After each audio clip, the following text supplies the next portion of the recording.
Namaste. Welcome to a new Paradigm of Education podcast. I'm your host, Monique Sayers, and today we have our very special guest, Danielle Trebilco, who I'll introduce in a moment. For those of you who are new to our podcast, a new Paradigm of Education is a place of connection for parents, mentors, and educations across the globe that are here to help change the face of education in their own unique way. There's no one-size-fits-all in this new paradigm. Some people will be focusing on making small changes within, others will be setting up massive global change movements like our guest today, Danielle, who's really into the homeschooling community. So what I really love about Danielle is she's a mother, she's a homeschooling mother, and she's also been a mother prior to the pandemic when homeschooling has really started to become normalized, which is amazing. And so what I really love is that she's got all the wealth and experience from raising her children and also being an educator herself, as well as being a mentor in the homeschool community. She's living on the Sunshine Coast, and she's a leader for this homeschooling community and empowerment that's happening. So I'm really, really honored to meet you, Danielle. Like, really, I'm so happy to finally connect with you. I've been seeing you online with everything that you've been doing, which is so amazing. And I'd love to just allow you space to introduce yourself, tell everybody who you are and what you're up to. Thank you for inviting me here, Monique. It's quite a pleasure. As I was just saying to Monique before, my big vision, I guess, it's quite big to the point where I don't really sit down and talk about it much to people because I'm basically, feet on the ground, getting the practicalities happening, moving into the new paradigm, one tippy-toe step at a time for everybody, because as you probably know, everyone's in the space of pandemic. There's a lot of fear, there's a lot of stress. People don't necessarily want to be inundated with this bright new future that we're moving into. They just want to be supported to get through one little bit at a time, just those survival steps. So that's the space I'm in at the moment. But as Monique was saying, I do a lot of work with the homeschool community. I was a Montessori educator for 12 years, I'd say it would be. And I loved the philosophy. I loved how it was child-centered. I loved there's so much that I loved. But as the years went by, and I guess government got more and more involved in education in Australia, and they offer funding to an independent school, or not offer, they kind of force. All the independent schools have to have funding, whether they like it or not. And then they threaten to take it away if you don't do what you're told. And so slowly, the Montessori philosophy got watered down. And just, in conversations with my other teaching friends outside of the Montessori world, everybody was saying the same thing, that the education system was showing cracks and everyone was getting less and less happy with how things were. Educators were surviving maybe 2, maximum 3 years before just maxing out and having to leave. So stressed. The curriculum became so dense and standardized testing became so regular, and that relationship with children, the reason why most of us educators got into educating in the first place, was just stripped away. Children became numbers. Even in like the most gentle, I guess it's curriculum, most gentle philosophies, Montessori and Steiner and independent schools, there's nothing the educators could do. All the good stuff was just starting to be removed, and just the stress. And you see it in the kids. So the educators were feeling it with the kids. The amount of stress, the amount of tension, the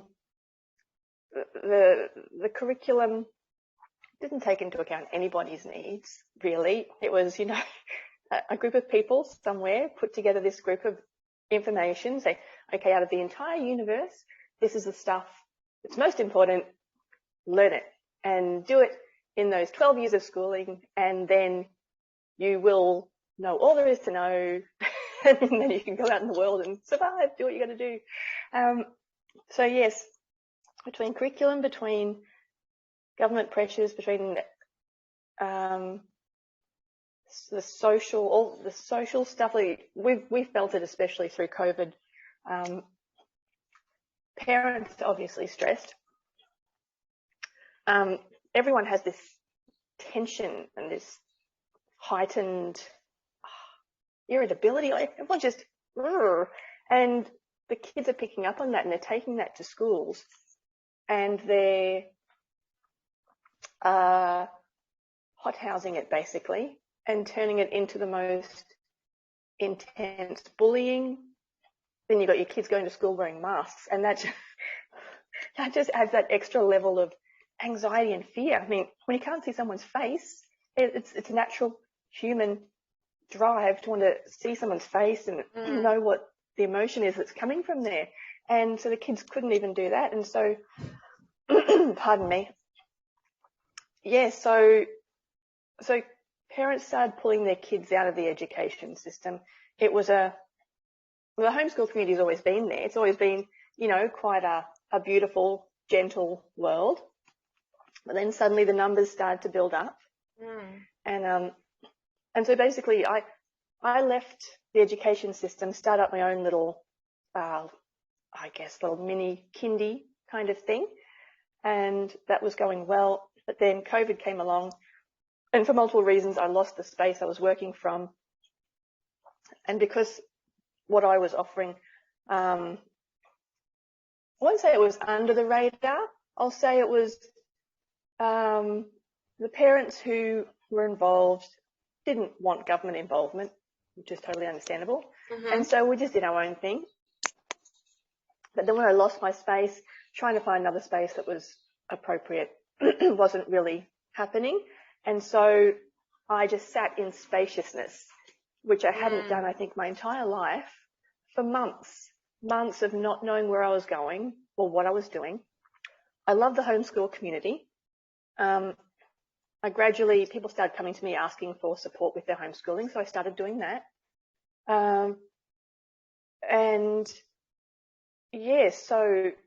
But I just had all this great big gap of time where I really didn't know where I was going or what I was doing. I knew I did not want to be a teacher in the education system anymore, but that everything that all of my history and all of most teachers' history, you get your qualifications to work in the schooling system. You don't get qualifications to work over in a corner somewhere. It's like, you've got to be in the system. That's what you're qualified for. All the experience you have is in the system. And suddenly that was ripped out from underneath me. Even my little kindy that I tried to, that was going for pretty well for a couple of years, but even that was still taking my old way of doing things and putting it in a smaller space with a bit more flexibility. But yeah, it was all gone. And so I sat there and I could have had these conversations with the universe because, you didn't really go out much during those times. You stayed home, and I'd often sit there brushing my teeth, kind of going, what next? I have no idea what I'm doing. And suddenly I'm sure some people have been through the exact same thing, like the COVID, what the hell am I supposed to do with my life? I've lost my income. I don't know if I can't see my friends. I'm like, what do I do? And so the universe tends to meet me halfway. We've got an agreement. So I say to the universe, if you want me to do stuff, that's fine. I'll take the first few steps. You meet me halfway and we'll do stuff. And so I started having these, I don't know, I started calling them downloads because the information was not there. And then it was suddenly there. Just brushing my teeth, sitting on my daughter's little step to get up to the sink, brush. And, whoa. And that's how the downloads kind of went. And I'd sit there for a good 10 minutes just allowing it all to come in and be like, wow, okay. And over a number of months, I suddenly got some direction as to what was needed. Not necessarily for me. Well, for everybody, but at the time I didn't think of it as I'm having a vision. It was more like, okay, well, people need this. I can start doing that. Oh yeah, okay, cool. And so, and this information, I guess you'd call it, was around, firstly, you know, I was working with the homeschool community already. I could see the numbers growing. I could see the education system was crumbling. And how could I step forward and support? And I realized that the homeschool community was really quite all over the place. You know, everyone just did their own thing. I think the parents felt they'd had meetups and everything, but they still felt a bit isolated. I've got to do it myself, you know. This is all me. When you sign up to homeschool in Australia, you're basically signing a contract saying, I'm the primary educator. Mm-hmm. And sure, I can get some help, but the buck stops with me. I'm taking on full personal responsibility for my child's education, which is massive because for generations, we've been handing our kids over to the education system. I just trust that they know what they're doing. Everyone tells me they know what they're doing. Everyone's doing the same thing. So here you go, adopt out my child for 12 years of their life. I will see them this amount of time and the schooling system will see them that amount of time. And I hope that they will be fine. And the schooling system tells me they'll be fine. And then the education, you know, the politicians say they'll be fine. And the media says they'll be fine. So they'll be fine. But then my little epiphanies were, no, that there's a power imbalance there. There's this thing that we do, or we have done for many generations now as human beings, where we seem to be not walking in our own power. We have been born into a society where we just trust. And I love trust. Trust is great on a universal level, but trusting systems to take care of us. And so there was that, okay, I trust that the education system will take care of my child. At the same time, we're going, I trust that the political system will take care of my country. I trust that the medical system will tell me the things I need to know to be healthy. Like there's all these systems that are kind of working together and we're all just kind of going, I need to keep my head down and work. That's what my education told me. I was schooled to believe you keep your head down and work. You know, you don't think about what's going on over there. Focus on your work and you make some money and you pay your mortgage and you do what you're supposed to do. And that's what I'm supposed to do as a human being in a first world country. Yeah, just don't worry about the big stuff. The big stuff is being taken care of by the systems. I'll be fine. But good old COVID started breaking all that apart. People started questioning a lot. And if you don't question, then you're hiding in a hole somewhere, because all these things we're being told is just mind-blowing and so obviously wrong in so many ways. And it's making us go, it's really causing a lot of emotional trauma, I guess, for a lot of people. Yeah. Because everyone's trusted these systems for so long, and suddenly the systems are obviously being false and obviously not providing what we need. And so it's all falling apart. And people are going, okay, previously I wouldn't have even considered homeschooling my child. No, but now I can actually see the education system. And previously, you know, people complained about it. Someone should do something, but no one really did anything. Or little band-aid bits here and there. And people started going, okay, so I can do something outside the education system. I can take personal responsibility for my child. It scares the hell out of me. I don't know what I'm doing, but I can see it's probably more healthy for my child than having them in a system where the stress, the anxiety, the suicidal thoughts that kids are going through. I don't want that for my child. So it's a gradual kind of, so them taking their child out of the education system is not just a physical thing. It's really quite an emotional, spiritual kind of journey, going, I'm taking back personal responsibility, even if it's just little bits, some go, okay, I'm going to do it all myself. Some go, okay, I'm going to hire an educator to help outside the system. So the building of the bridge is where I'm at right now. And as I was saying, kind of feet on the ground stuff. Yes. It's the practicalities, how do I get maximum number of children out of the education system?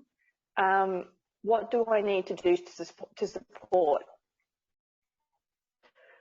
So at the same time, all these mandates came into place that educators need to have the jab. And many gave in, even though they might not have liked it, but a huge number in Queensland where I'm living now, all around the country, but I'm just focusing on Queensland because that's the area that I can have some effect really. Huge numbers said, no, we're not going to do that. We don't trust that vaccine works or is safe, and so they started, they were given a deadline. You can have your jab by here or you're gone. And thousands didn't. There was around, the number I saw was 20,000. Wow. How is that possible? How are the schools even still open? But yes, around 20,000 just didn't go back to school. And now it's the beginning of the term and they're trying to patch it up and trying to figure out how to do it. And they're bringing in, third, fourth year education students to try and patch up the holes. Anyway, but yes, so all these educators at the same time were forced out of the system.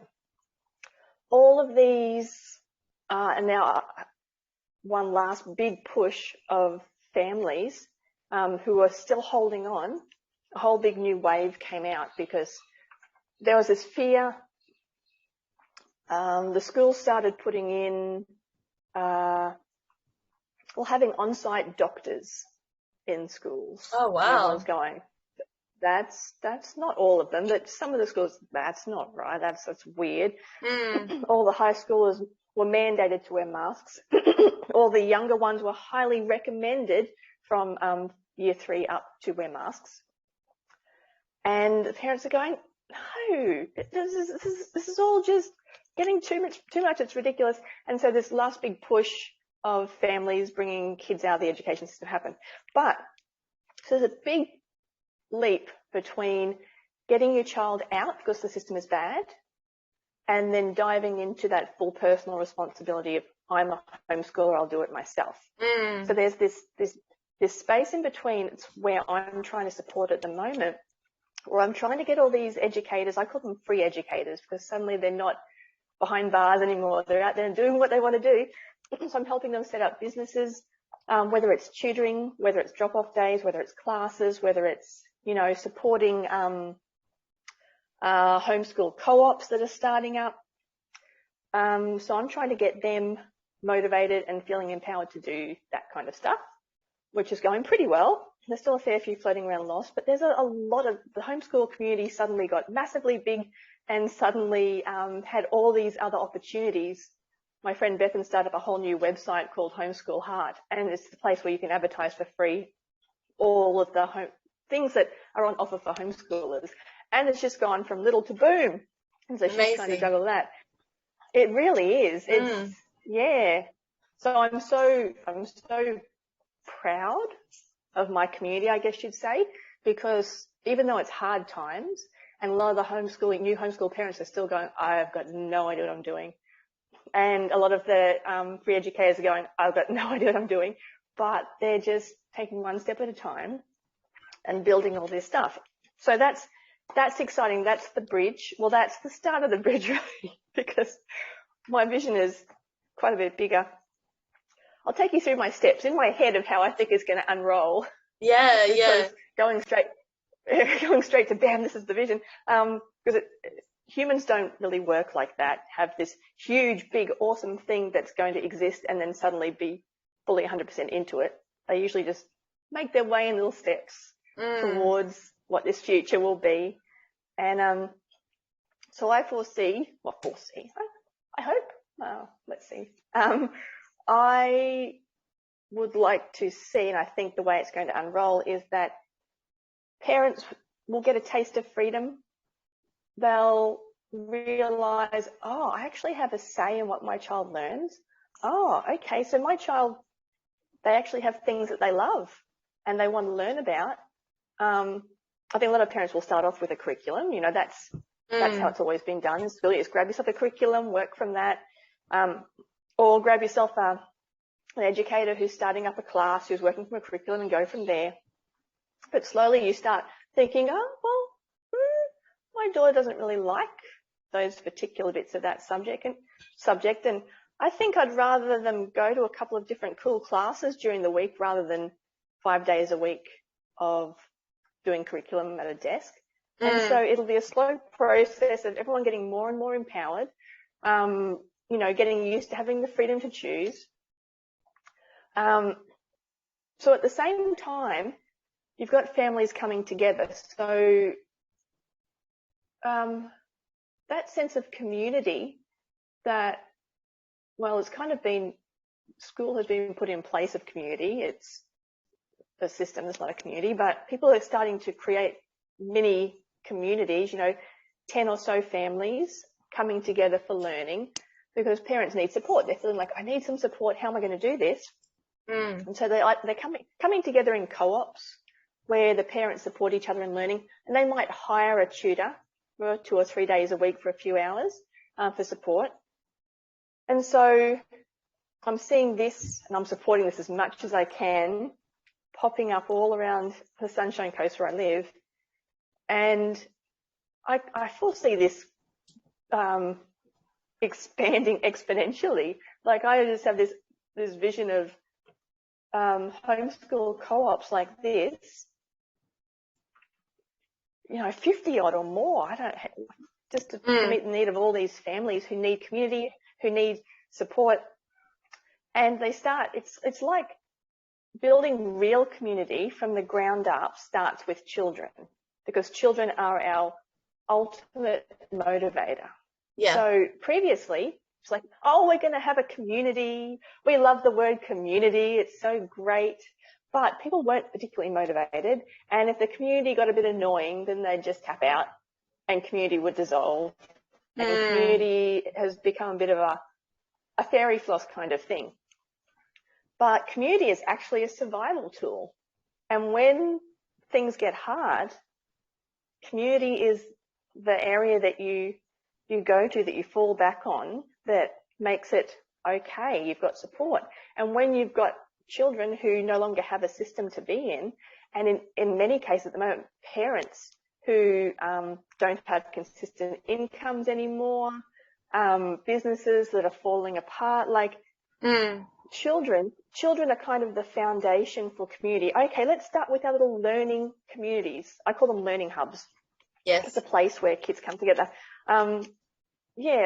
Where, and it's either, you know, it can be a paid learning hub, or it can be an energy exchange learning hub where a parent donates a day of their time and then gets another 4 days of care for their child if parents need to work. Parents working is a big thing, right? They've got to have money coming in to feed their family. And so, yeah, so we've got these little hubs coming up. And so next thing you know, these little groups are starting to outsource learning. It might be paying a tutor, and we're not calling them teachers anymore out in the free wild world, because regulations and legislation here, they can't be teachers. You can't have a school. Don't use those words, you get in big trouble. So you've got learning hubs, you've got your tutors or facilitators coming to help out, and then you've got all these members of the community with amazing skills. And so the kids in your learning hub are really interested in, I don't know, woodwork or coding or something. And next thing you know, you're getting other people from the community in to share their ideas. And okay, so let's imagine this expanding bigger and bigger. You've got a large number of these hubs. the moment they're paying tutors and things, but I foresee it moving more towards greater energy exchange, because truthfully, I do think our economic system is probably in the beginning of a state of collapse. Totally. There's so much happening internationally. You can't all that stuff we used to get from China, you can't get as easily anymore. People are starting to go into so much debt. The whole country really is in massive debt.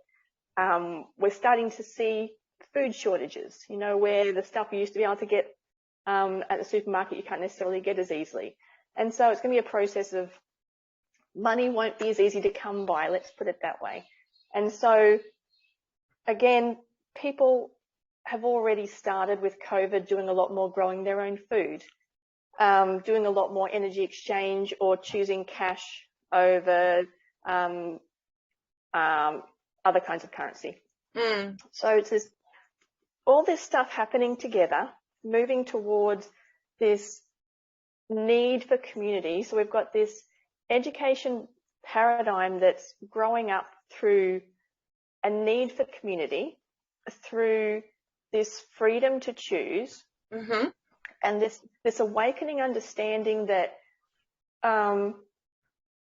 children don't necessarily, like outside the system, in the system, everyone did the same thing. So mostly everyone the kids sat down and did what they're supposed to do mostly. A lot of kids didn't really fit in the system, but they went along with it because it was just too hard not to, or things went really badly for them. But this new way of being, everyone's really realizing they've got this freedom to choose. And next thing you know, the parents are going, okay, well, let's go with this freedom. Let's not necessarily focus on curriculum. Let's not necessarily focus on teachers. Let's focus on the things that are going to become so important to our community, which is going to be, and at the moment there's quite a few, there's so much stuff.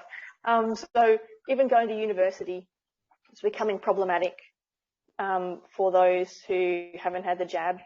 A lot of people have had to leave their education setting because of not doing that. Yeah. So we've got this growing community of people who can't necessarily go to university. There's restrictions around it. Kids are still working towards the idea of going to university, but it's becoming more of a thing, more of a common idea that maybe there are greater needs outside of those university qualification kind of things. Maybe there are these experienced individuals who have stepped out of the system, who are willing to share their knowledge. And here comes the breaking down of the qualified world. Yeah. The world where you need to have a piece of paper and you need to show that you've done this course. And that all starts to kind of meld in there too. So you've got this community coming up that is based on children learning the things that light them up, as opposed to learning the things that are in a curriculum. You've got these other community members coming in with skills to offer. They might not have money, they might not have jobs, because without the jab they haven't been able to be a naturopath anymore, or they haven't been able to be a midwife anymore. And so, you've got this skill as a barterable thing, and then you've got a family over here who's got a whole heap of veggies growing on the land, and then there's this, and it's only the beginning, but it's growing and growing, and I can see it becoming, it's almost like, instead of saying it's a foundation for a new education paradigm, the new education paradigm that's a growing thing is the foundation for this new type of community. Ah, wow. So it's this very holistic thing, and it's a thing you can't necessarily plan, and it requires a lot of motivated people, and generally people motivated by, I don't have a job, I don't have money, I can't feed my family. that's a major motivator for so many people. I can't access a doctor as I need to. I can't access a midwife as I need to. How do I do that? It's all these new questions we've never really had to answer. And we're suddenly slowly finding the answers for them within community. And all these people offering all of this education, all this information or learning or passion for learning to children. And the parents who are realizing, well, this is where I can get support. So the parents who still have jobs, still working, they need support, and it's coming from community as opposed to paying for an educator and a curriculum. Do you know what I mean? Totally. Can I intervene just for a second and reflect back just for a second? Yeah. There's so much you've shared, and otherwise I will forget everything to reflect. It's so beautiful. I just wanted to reflect back and say that community, I love community, and the word unity kept appearing when you were sharing that it's this unity consciousness that's appearing in the world as opposed to this segregation. So all the stuff that you've been sharing has all these separate sectors, and now it's all coming into this place of unity, and it's so beautiful. It's so beautiful that it's real. Like, people are talking about the new earth that's birthing at this moment, but what actually came through then was it's not just a dimensional shift, it's actually a grounded earth. Like, what you are all doing is you're on the ground, you're very present, you're in the dirt, you're on the earth doing this, like, it's really real what's going on there. It's not just airy fairy hype, like, oh, let's create a new earth, la la la. Like, I can see it's actually grounding in and actually really happening. And it's really beautiful that there's going to be a place for everybody in this community consciousness of the world. And yeah, that was just my reflection that came through. You can keep on going with whatever else comes through, but thank you for sharing that. No, that's beautiful. That's very true. I think for a long time, I guess I've always been a relatively spiritual person, and I've always, had my faith/trust that the universe has got my back. But you always have these conversations with your spiritual friends about, when the new earth is here and new earth will be reborn and all this stuff about this beautiful future. But no one ever talked about how to get there.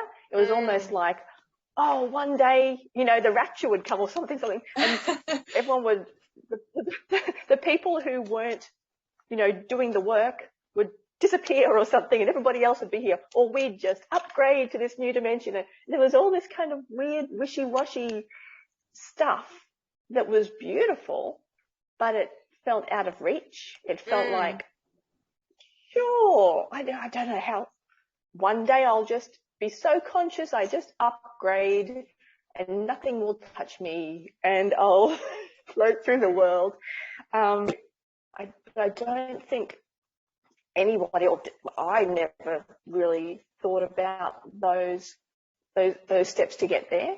The bridge of how to ground it down in our real world. There was just this idea, it will happen. But now it's a strange thing because I'm watching it unfold in small, stress-filled, dirty steps. Because all the people involved are very stressed. There's a lot who have a lot of faith, a lot who like, it's beautiful, it's great, these are the birthing pains. But a lot are still in that space of, I'm freaking out, help me. But I call it free-falling. We've got our free-falling educators, our free-falling families, free-falling parents who have just taken this leap into this new paradigm they don't even know they're leaping into. And it's just, and you fall down the mud and you've got to pick yourself up and be like, well, there's a reason why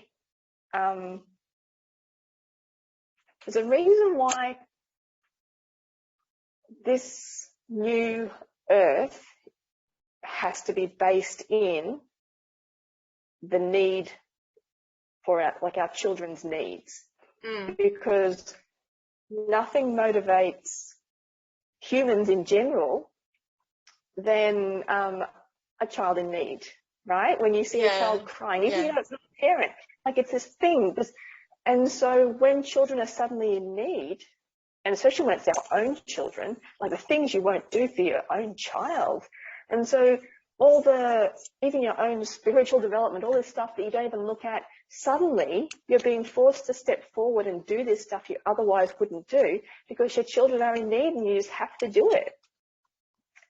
And so this need to support our children is what is lifting us up. Yeah. That gets me a bit emotional thinking about it because our children, they push our buttons, right? They're the ones who drive us nuts. They're the ones we love so much. And they're our little gurus, our spiritual teachers, because they make us look at our stuff. They make us see the stuff that we don't want to look at. And that's how we're all, I guess, evolving. Even when you don't want to evolve because it's too damn hard. Your kids make you evolve. And it's our children, and we kind of, for years, have said, oh, the children are our future. But I don't think we fully realise that the children are the ones who are going to drag us up by our bootstraps and be like, you have to change. You have to make things better, because if you don't, look what happens to me. Yeah, I hear you 100% on that. And through them changing, it's going to change the face of the world, not just education, but like they're the start of this new paradigm. We're still in the old paradigm doing our best, like what you're talking about with the traumas and the changes, and we're adapting because we want to be there for our children, but our children are ready for that. And by everybody who's listening on this podcast or making small steps, whether it's like a small little leap or a massive leap where you decide, hey, I'm ready to like totally make a paradigm shift and just go for it, like what you're doing, Danielle, with all the community. It's all helping to create a wave of change. It's really beautiful, and I really love your heart with all of this. It's just so huge. What I wanted to ask you, I can feel you. What I wanted to ask you was like, so people, like, just to kind of explain it back to people. So basically, Danielle's acting like a bridge between the educators and the parents, and she's giving a place in the world for people to come. And it's bigger than the pandemic, where people were like, okay, we'll just put our kids on Zoom, or, oh, we'll just leave them at home a few hours. Like, this is real. Like, once the leap happens, there's no going back, right? It's like, it's a paradigm shift. It's an actual leap. Okay, I'm leaping. Where are you going to go? Like, there's no going back once you've seen the fruit, or whatever you want to call it, the dirt. Like, there's no going back. You've taken that leap. So then what? And so what I love is like all these like steps that you have there. Could you explain it now? Like maybe just in simple terms, like just a couple of steps or things that you do to help people, like just to kind of, they can get a feel of what that is, if that makes sense. Yeah. Okay. So I guess when we make a leap, it's always because the ground underneath us is crumbling apart, right? Otherwise, most of us wouldn't leap because we're comfortable. And so as we're seeing our systems, particularly the education system, no longer being viable, no longer working or supporting our children, that's when it's almost like a softening process for parents. They previously would have been quite happy, even though the education system wasn't great. Everyone was kind of in their comfort zone. Okay, I've got to go to work. I've got to pay the mortgage. I've got to, we've got to make money. And because of that, the children have to be somewhere. They can't be with us most of the time. And so first the idea that, okay, the education system is not okay. It's damaging my child. That's the big push.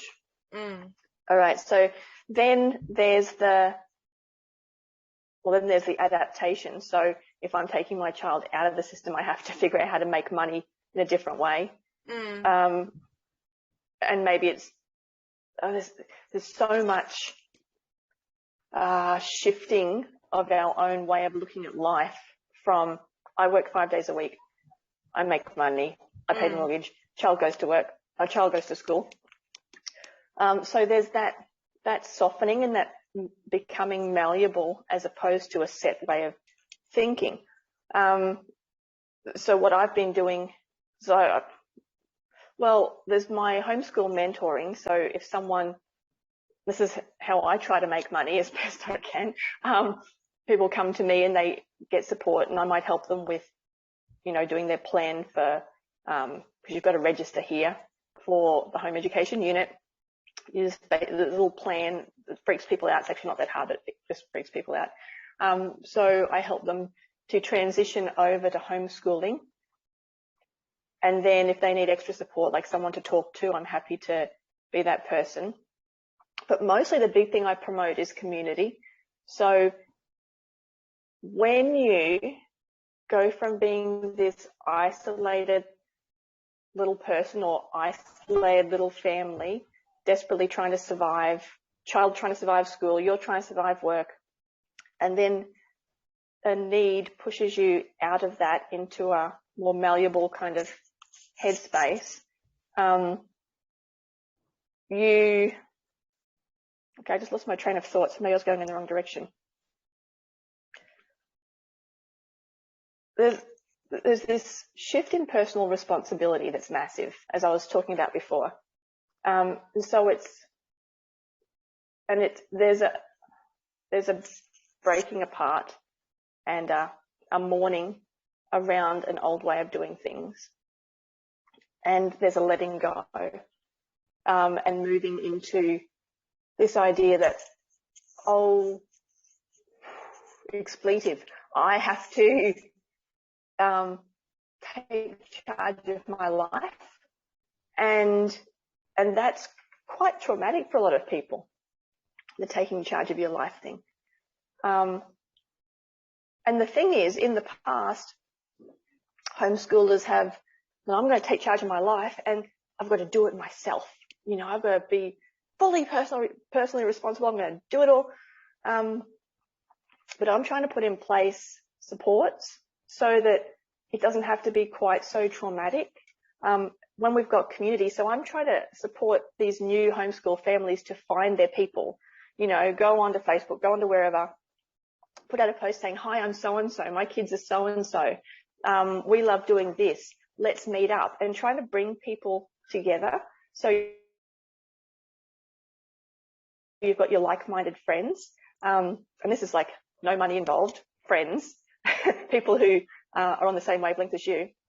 And that's like the transition into that personal responsibility, is when you've got community there to support. So you find your like-minded friends, you share care. If you need to go to work, then your friends or your co-op look after your kids a few days a week, and you do the same thing for them. So that's kind of that transition. It's almost like a blanket put around your shoulders when you're going, like after a car accident. That's what community can be. And so there's this trying to support this change with community as that ultimate blanket around your shoulders. And then there's this following of your child. So when suddenly your child, your greatest spiritual teacher, is put in your face with some kind of emotional trauma, or they're angry, or you have to look at it. You can't just push it away. You can't put your children over there and not look at this. And so there's that journey into, my child has these needs. How do I make this happen? The education system is not there anymore. Okay, I'll start with the curriculum. We can do that. How's that going? Well, they're not so happy with that. How about we adapt over here? And there's this constant adaptation that has some gentle parts, some hard parts, but you do it because you have to. When it comes to your kids, this is stuff you have to do. You cannot avoid it without some serious repercussions in your life, as in your child hating you, as in you're not talking, as in you can't step away from it. And so there's this gradual moving of a greater understanding and connection with your child. That's a huge one that's been missing, is that connection between parents and children. And we don't realize it, because when you're in the system and everyone else is in the system, you might think, I've got a great relationship with my child, better than that person over there who's, going out to the pub all the time. But really, when you're together more, you connect more, you understand each other more, and you start to feel them more fully, and you start to understand that they have greater needs than having information poured into them from a curriculum. And so this is kind of the gentle move, rather than the whole idea of an education paradigm sounds like this big structure, but it's such a gentle, holistic ripening or unfolding of more human connection and more community connection becoming involved, because it must, and greater relationship between parent and child, relationship between parent and community. And the beautiful part is, and the bit that I don't usually jump to because it's a bit too far for a lot of people, but imagine a child who has grown up with parental connection with community, so this is emotional connection, and that, what's the word there? So because everything is connected, you have empathy, this greater empathy, and this ability to not just look at your little family box, but see how everything is interconnected, and how when someone is hurting, others in the community are hurting. And imagine a child who is raised this way, learning the things they love as opposed to what they're being told to learn. And then they start to just have this connection with themselves and this understanding that, what I love, what lights me up is important. And there's growing trust in themselves, connection and trust with their parent, connection and trust with their community. Children right now, they walk down the street and they don't make eye contact. You meet them for the first time and they're like, but imagine a child who's so used to having conversations with community and with their family that they're looking at the world with their eyes wide open, and they're seeing things not from within a box, but, possibility, and how can I help? And these are the children how can I help children who are coming up, who will be coming up through the years with all this, without all the scarring, all the school scarring and the disconnected scarring and the not knowing the people in my community scarring. Imagine these children, so many of them, what kind of world are they going to create? That's the beautiful part. Yeah. Because the politicians now, they're the scarred children. They're the ones who don't have connection with family, don't have connection with community. They have been taught inside the system. The system is what they know, so they recreate what they know.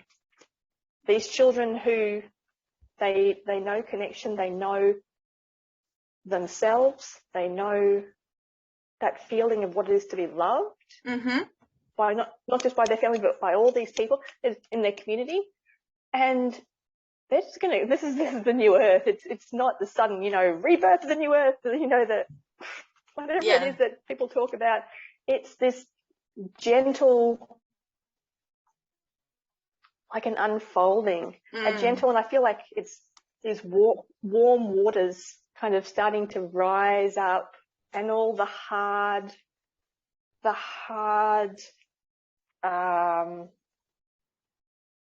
grating stuff that is not part of real human nature, which is just, love-based, all that other stuff, it's like it's being pushed up and it's just floating away, because these little children who are just kind of down here, they're coming up, pushing things out gently, like little plant growing. Yeah. yeah, and it's, I kind of, if you can, I don't know if I'm painting the picture well. No, I see but yeah, the exact same vision as you. That's why I'm just saying yeah, because it's also what I downloaded myself, just in meditation. It just came to me, like you're talking about downloads. All of this information came to me before all of these things were being built. I saw, wow, this is like one of the transmissions was community and collaboration as like one of the key aspects. I saw people sitting in a circle and I just translated that as community. And so everything you're sharing to me, I'm like, yes, it makes sense to me completely. And it is like an unfolding, a step-by-step thing. It's not like when I've been interviewing so many different people, I'm seeing that, okay, this person's doing this person's doing that, this person's doing that, but it's all going towards this consciousness that's it's raising the consciousness and the vibration for this change that's coming. And as you're saying, it's not like we're asleep one day and we wake up and we're in this like euphoric dream. It's like we wake up gradually heading towards that dream in all of our different ways, and we all have that place to play in it, like, and everybody's saying yes to that. Yes, I'm ready. It's happening. And the ones that aren't ready, it's happening anyway, so it's just like they're just going to be taken on a ride. It's happening anyway, so it's just like, how are you going to react to that ride? What are you going to do to rise up into that and to do that? And I also hear what you're saying about the letting go, and there's like no form, because it's constantly changing. How can we make a form of evolution when evolution every day is changing? That's how I see it. That's what I'm feeling anyway. That's my download, but I feel like that's similar to what you're sharing. So yes. And it's funny because, as I was saying, talking about this stuff just to my people down, boots on the ground, it's not really helpful at the moment, because they're just not in that space yet. And so having this conversation around the big picture every now and then is actually very helpful to me, because it helps me to just keep reminding myself, this is the vision, that's what it is. I should probably write it all down somewhere rather than keep it in my head. We've got the podcast, you can come back. And also, I think maybe empowering people that, step by step we're getting there. Like every little step you're doing, that's making that happiness change within you. You're making a wave effect for everybody else. Just that one little piece of that one little step, even if it's a second of the day, or, an action plan, call one person or whatever it is. Like, it's not like they have to suddenly, oh my gosh, I'm here. It's like step by step by step. That's the new paradigm, right? It's gentle. It's like this gentle, action-oriented piece. It's really beautiful. Before we wind up, because we've already nearly gone through our beautiful time together today on our podcast, I feel like I've had the transmission of what your vision is. Would you mind to share just any more information that people want to reach out to you, or any offers that you had, or anything else that is in your heart, just to share for the last little piece before we close off together? It's been so beautiful to connect, and I feel like we could speak for 4 hours, you and I, about this. Like this, I feel like we're only just getting started. There's so much more to say, but we've got to keep it in some kind of framework for people who are listening. So let's see. So I guess at the moment my bread and butter is mentoring homeschool families. However, I'll do, I guess, connect with anyone around the world who would like any support or insight, as in how to, I guess, build a homeschool community that is real community, as in like expansive community. On my website, danielletrebilco.com.au, that's I guess it's the website of a homeschool community mentor, the Frankenstein version, because it started off quite small and bits and pieces out of there. But you can connect with me through there. Just go to my contact page, and we can start a dialogue wherever you are around the world. This is, as I say, I'm boots on the ground here, but the way this becomes a whole world thing is just by conversation and by sharing. So if you have, I don't know, a Zoom or a podcast that you'd like me to take part in, I'm really happy to do that. I feel like my words are the medicine I have to offer. And often it's only at the moment very little. I can only really share the little steps at the moment because that's what's needed from me right now. But if anyone who wants me to share the big picture or the process, I'm really happy to help in any way. Yeah, so get in contact. It's amazing. Danielle, from what I've seen, she has a lot of really tangible, practical tips that she can give you. Today was more us speaking more visionary, but from what I've been following, if you start to follow her on Facebook and stuff too, you'll start to pick up little tips, and she's had little Zoom meetings and things, and I've picked up a lot as well. Even though I'm not in Australia, I've picked up a lot of kind of information and put pieces together in my mind of, oh, well, if I was going to homeschool, okay, I could do this option, or I could do that option, or maybe that option. And there's like a whole lot of that kind of tangible stuff that you can help people with that I guess people are wondering about, and that in itself is its own like almost masterclass, like of you sharing all of that. Like it's this container of information. It's really beautiful what you've been offering, and I'm really happy that I could connect today with your heart and just feel you and feel like almost in gratitude, or not almost in gratitude for the service that you're providing to the world, and that it's actually just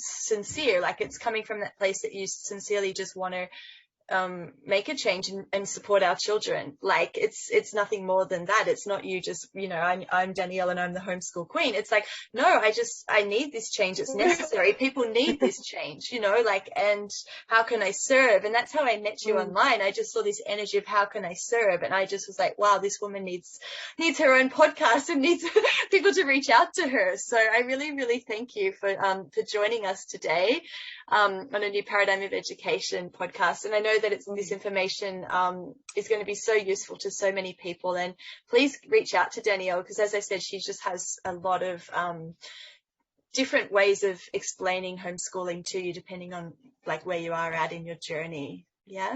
So thank you for feeling what I'm feeling, because it's big feelings and it's good to have someone else get it. Totally. I feel like we could do another 3 podcasts. There's so much more to share. But thank you so much, Danielle. Okay, thank you everybody. Thank you, Monique, for tuning in.